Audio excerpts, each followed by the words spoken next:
have a good number of people here, and since it's 3 after the hour, I think we're going to go ahead and kick things off.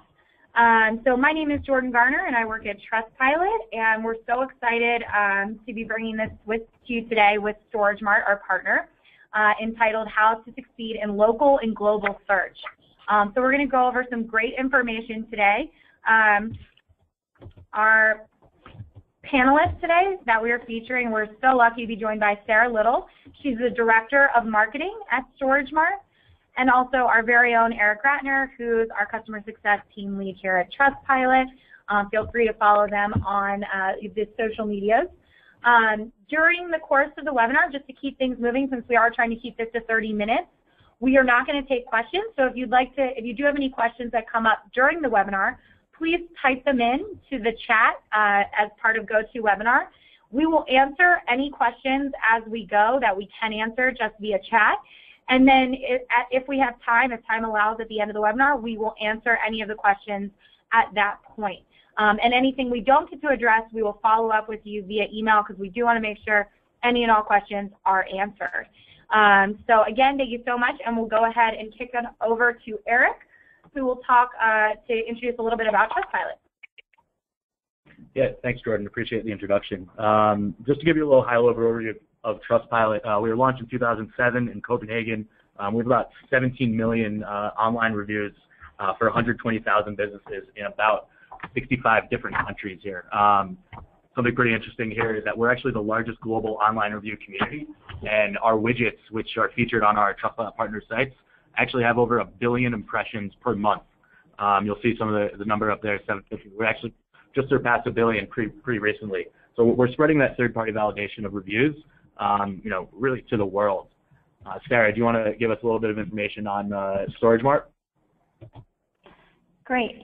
So we're a self-storage company. We're the largest privately owned storage company in the U.S. and Canada. We have 170 locations at this point across U.S. and Canada.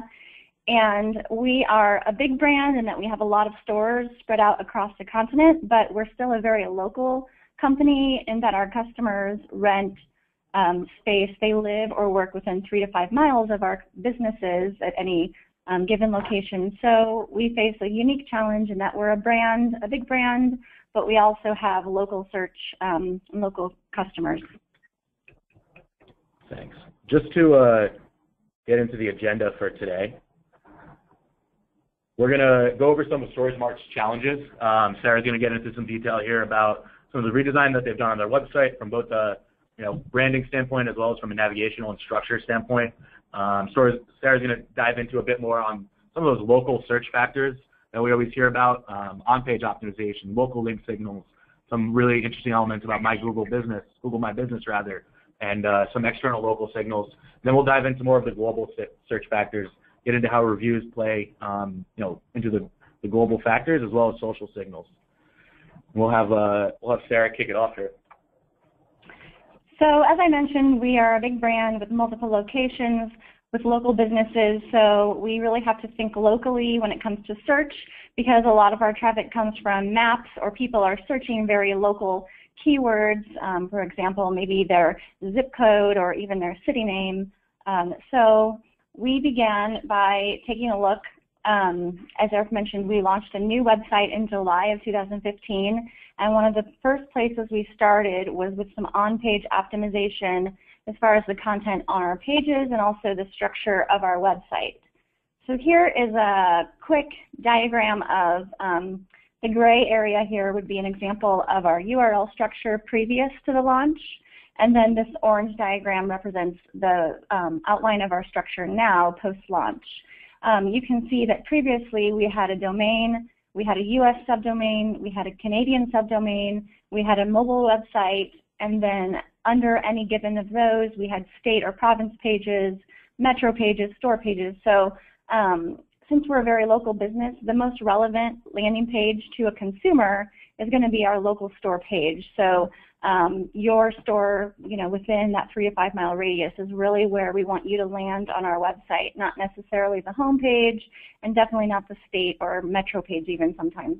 So in order to clean that up, we consolidated everything to one domain, And we do have our key metro pages behind the domain, and then we have store pages. So you can see in the example of the URL written out here, Vancouver was previously several folders behind the domain, and now it's just right directly behind that. And that helps us with local search and some SEO.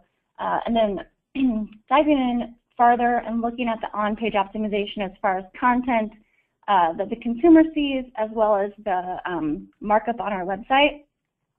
We took a specific approach for local search in that we wanted to make sure we were utilizing schema.org markup. If you're not familiar, schema.org is just a structured data markup that Google and Bing and other search engines recognize as the preferred way that they read the data about your store or your service or product. And you can go to schema.org and search different categories for your specific business. There happens to be a specific schema.org markup for self-storage. So we use that and we wrap our name, our address, our latitude, longitude, our store hours, an organization, gate hours, phone numbers, everything that has an option to do schema markup, we wrapped that behind the code of the website. And then we took a look at like the breadcrumbs and the content and the keyword usage on our website to make sure that we were as local as possible. One thing that we came across on our store pages is that we use dynamic tracking for phone numbers. So you can see this 8x5 number at the top of this example. That's really a dynamic tracking number. So we wanted to make sure that we didn't confuse Google at all in the phone number data. We wanted to make sure that their website would match and not confuse at all what our Google business listings might say. So in order to avoid any kind of confusion, we wrapped the dynamic tracking in JavaScript. Also on our website, we wrap the office hours in JavaScript so that it's not confused with the gate hours. So those are some ways we got around that, and you can ask me more questions about that if you have some. And then after we took a look at our local on-page optimization, we started thinking about our link signals. So this would be anchor texts that are linking to our domain from outside domain. So it might be directories, it might be a Chamber of Commerce site or some other charity that we're sponsored with that's linking to our page. And this kind of ties into content and the way that you go about attracting links. And Mike Blumenthal has an excellent blog. If you are interested in local search, I recommend you check it out. But he kind of pinpoints what the goal of link building is that you want to attract links naturally, and that as a business or brand, you have to do something on your part to engage with other businesses or consumers so that they naturally will link to you. And I think his quote here, as you can read, is pretty pinpointed to the fact that paid links are bad and you have to do something thoughtful to engage and earn a link. So after we looked at our link building, we were still thinking, what else can we do to improve in our local search results? And obviously we get to Google My Business, which is a big driving factor, especially with changes in the snack pack, which are changes that Google recently introduced to the search result page. And now you see 3 listings instead of sometimes before you would see 5 or 7. And I think that Eric has a question for our audience. At this point, I think we'd like to ask the audience a question here to understand how many of you have checked all of your different locations for accuracy on the Google My Business page. We should get a pop-up coming here soon to actually select that you have actually looked at the page or you have not. So I'll give everybody a moment to just take a look at that.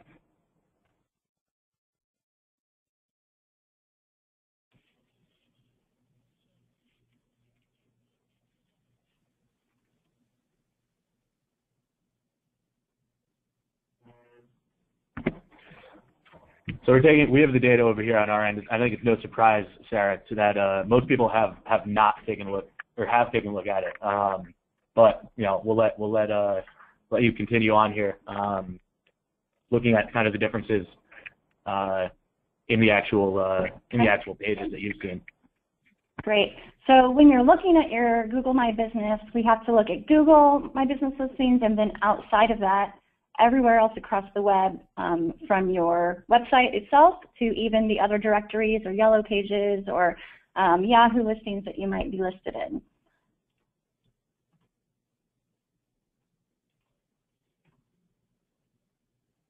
So here is my example. These two images, we would look at them and say, yeah, those are the same. They belong in the same category. They match. But Google would look at this and say, no, these are not the same. This is confusing data. And the point across here is that you have to have exact matching data in order to be the most optimized that you can be. So that includes your name, your business name. So my business name is StorageMart. It's one word. It's not two words. It doesn't have a hyphen. I can't write StorageMart, self-storage of Toronto. I have to just be StorageMart everywhere across the web. And then you want to make sure that in your business listings and in other listings, you're not using tracking phone numbers or tracking URLs. You want that to be the most organic information about your local business. And then you want to just make sure that you're entirely filling out all the fields that Google gives you to optimize your listing. So you want to have photos, videos. If you want to do a site tour, you can do the tour through their business partners. And the hang-up becomes when you have some kind of acquisition. So it's often that we purchase another storage company, and then we have to go through this process of cleaning up the data and making sure that it all matches across the web. There's 11 differences, I think, at my last count of this photo. But if you found anything different, let me know.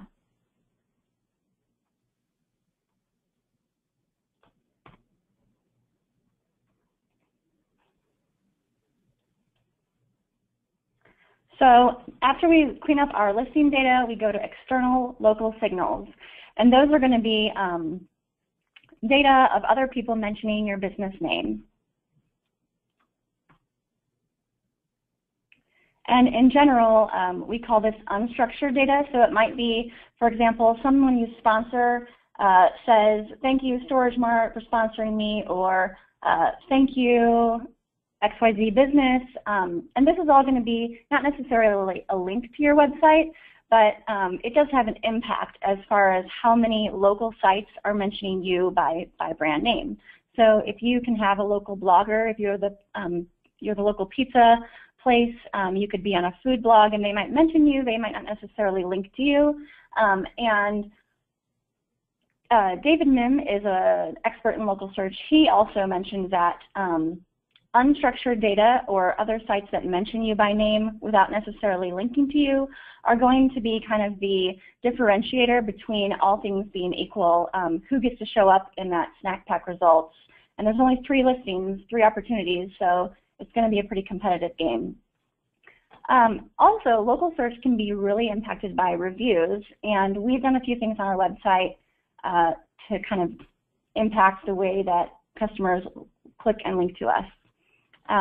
It used to be that it was kind of a one-way conversation and we could put our information out there and we got to control the brand. I recently saw a quote on a blog I might have been reading that said, a brand is not what a company is saying about themselves, it's what consumers are telling each other about the brand. So the internet's really become a two-way conversation and maybe even mostly driven by your reviews.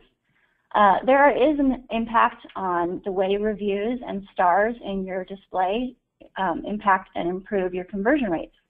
So here is an example. You can see on the left that top ad for StorageMart has 4.6 stars.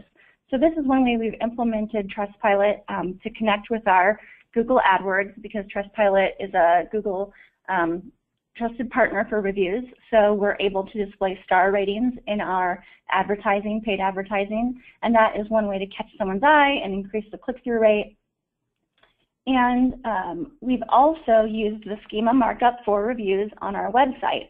So we display our Trustpilot reviews and we mark that up so that Google reads the data at the store level and also on our Metro landing page level. So what that means is we've aggregated all of Toronto to our Toronto page, and we get to have star ratings in our organic search for the Toronto page as well as every store page within Toronto. And those are just some of the ways we've implemented our Trustpilot reviews to increase our conversion rates, and we've seen some great results from that. Getting a little bit more into reviews, obviously having positive reviews online is important, as really 4 out of 5 purchasers would cancel a transaction after reading negative reviews. That said, though, negative reviews aren't bad. They lend an opportunity to really legitimize a brand and help users see that the companies can be trusted when the companies are applying to these reviews and are not scared of really showcasing their reputation. So the last part of this that I want to cover is really that stars aren't all that matter. We've heard kind of Sarah talk a bit about stars in paid search and organic search in the snack pack, but reading the review content, understanding what customers are saying about you, whether that's negative or positive, can really help drive product and help drive kind of changes to a company. Seeing what's working with the business, what's not working, and having that come directly from the voice of the customer is incredibly powerful. Taking a look at some numbers of why reviews are important. Google really takes, just looking at it from Google's standpoint, Google takes the user to be kind of the most important person. There's no surprise there that we see that in SEO, we see that in paid search all the time with the algorithms they have. But this also plays into the review space as well. Actually, a recent Nielsen study that we have over here on the right side on advertising shows that after just word of mouth, recommendations from people that the second most trusted form of advertising are reviews that people read online. Another really interesting stat that we have over here on the left-hand side that I want to highlight is around search visibility. 8% of a site's search visibility on Google is attributed to online reviews, and this comes from a recent Moz study that was done on the local search, on the search landscape. Getting a bit more into kind of the conversation that we were having with Sarah about the on-page factors. Once we've driven a user to the site through the stars that we were talking about, whether that's paid search, organic search, or really local, StorageMart's doing an incredible job here of continuing to instill trust throughout that acquisition funnel. You can see here, right on their homepage, right below the the search functionality that they have, as well as their phone number, they have Trustpilot. They're continuing to instill that trust, and even further down the page, they actually have reviews streaming on site. People don't have to go anywhere else to see reviews. StorageMart is putting those reviews at the forefront so that their prospective customers can read through them as they're making a buying decision. And they've done a great job with that custom integration, leveraging Trustpilot and our third-party validation. Once you actually continue kind of the conversion funnel here, you enter you enter a zip code. Obviously, we've looked in Brooklyn here, and you come to an actual local landing page, which has content here that's targeted to the local area. But again, we see the same experience where users are seeing Trustpilot, and they can actually go to a physical location and search for a physical location in the search bar, or give StorageMart a call. Again, instilling trust throughout the consumer journey.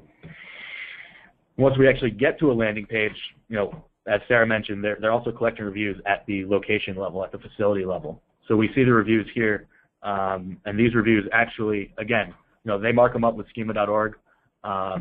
Sarah was mentioning that they mark up basically their entire site with schema so that they can actually activate those rich snippets in organic search, increasing click-through rates in organic. And the other element that I also want to highlight here is that they have great review content here, and they're actively showing them. Again, users don't have to go anywhere else to see reviews about these facilities.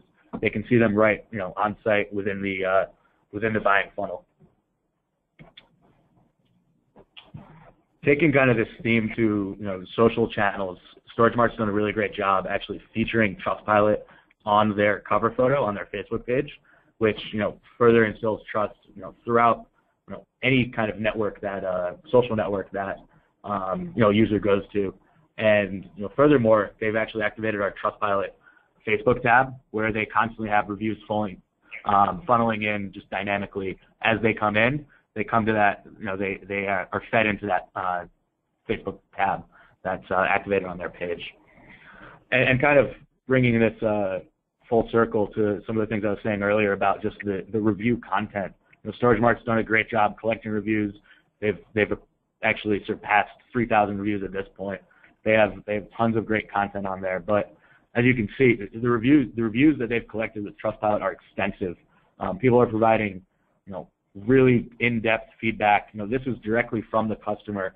A lot of this feedback, has helped, reward people in the business who are doing really well and really enforce things that are working, and on the other end, help drive change when things are not working.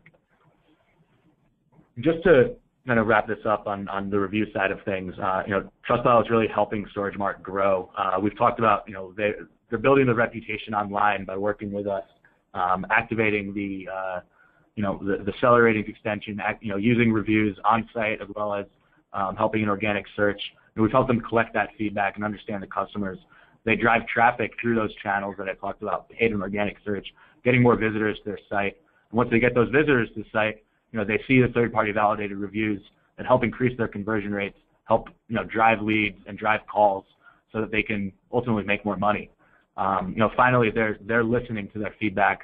They're reading through their reviews, responding to their reviews, and rescuing unhappy customers to increase their retention rates. I'll let Sarah kind of wrap things up here and talk about some of the social signals as a global search factor. So social does play a role in global search, and we know today that people spend more time on social media than in their email or maybe their gaming, other website-based activities, and in fact 3 times more. And this kind of drives everything full circle. So a brand that has a good presence in local search results is going to be a brand that is on top of their game with their name, address, phone number, data across their website and Google and all the other directories. It's going to be a company that is on top of their content marketing game, which is going to affect how their social media is interacting. And so social becomes kind of the completed circle of a brand who's doing a great job of engaging their consumers, and that impacts your local rankings. So overall, our strategy has been for local search to optimize reviews as an indicator to build trust. As you can see, we use the Trustpilot logo as often as possible. It's an indicator. We use reviews to mark up the data and take advantage of the rich snippets. And we just make sure that all of our on-page optimization, link signals, Google My Business accuracy, all of that has to be just on point. And we look at that data very often, several times a month.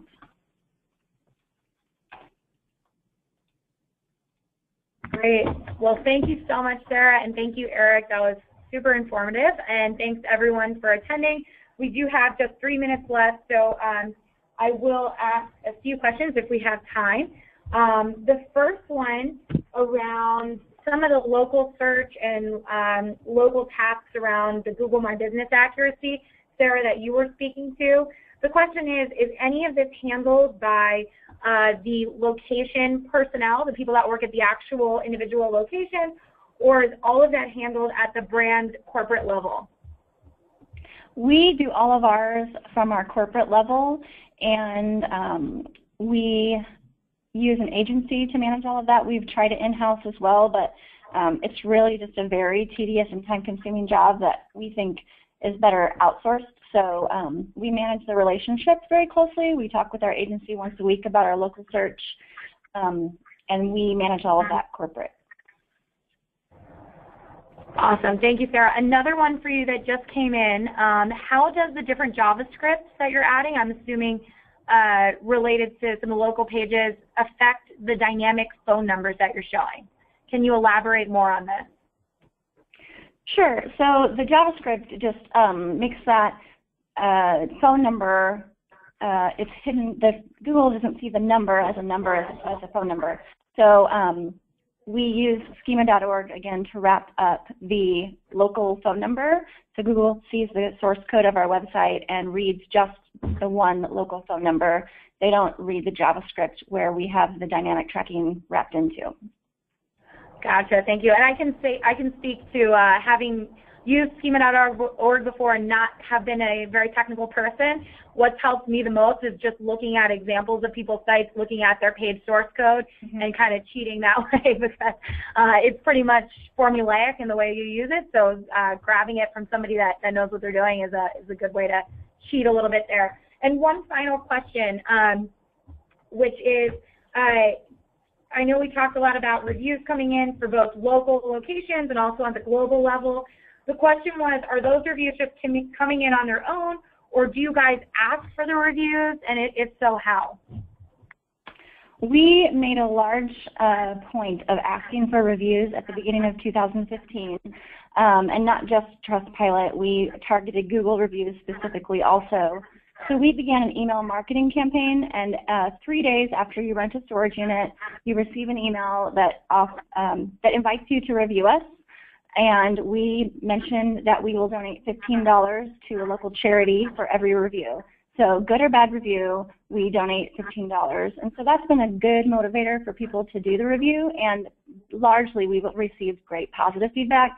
And the problems or concerns that people have offered, it gave us an opportunity to fix that. So we did make it a point to ask everyone for reviews. That's awesome. That's a great antidote, because I know a lot of times we get partners asking us about if they need to incentivize customers to leave reviews, and we often discourage it because it can, I think, kind of interrupt the sanctity of leaving a review for the sake of leaving a review, helping other consumers. But with the charitable donation, that's an awesome way to kind of incentivize without making it kind of salesy. So that's very, very cool. I think that's the first time I've ever heard of someone using that technique. So very cool. Well, thank you guys so much. It is now 2:30. So we're going to go ahead and shut things down. But thank you, everyone, so much for attending. Thank you, Sarah and Eric. We will be sending out a thank you note with the video recording of this webinar in case you want to share it with anybody in your organization. And otherwise, just everyone have a wonderful week. Thank you so much. Thank you.